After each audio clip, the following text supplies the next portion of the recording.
حبايب قلبي ام يوسف، بصوا بقى انا كنت عازمه حماتي واخوات جوزي واخواتي. احنا اسره كبيره، اخواتي ربنا يخليهم واخوات جوزي وحماتي.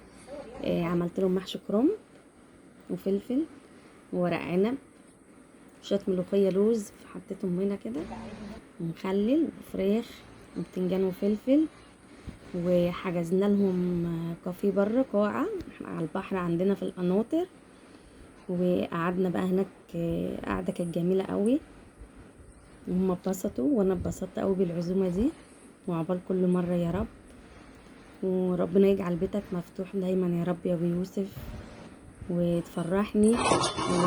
وبصوا يعني طبعا كل ده خيره هو، ربنا يزيدك ويوسع رزقك يا رب كمان كمان، ويفرح قلبك زي ما انت بتفرح قلبي يا رب. حطيت لهم الملوخيه بقى في القدره عشان ما تدلقش، لان احنا خدنا الاكل ده في عربيه، فقلت لو حطيتها في الحله هتدلق.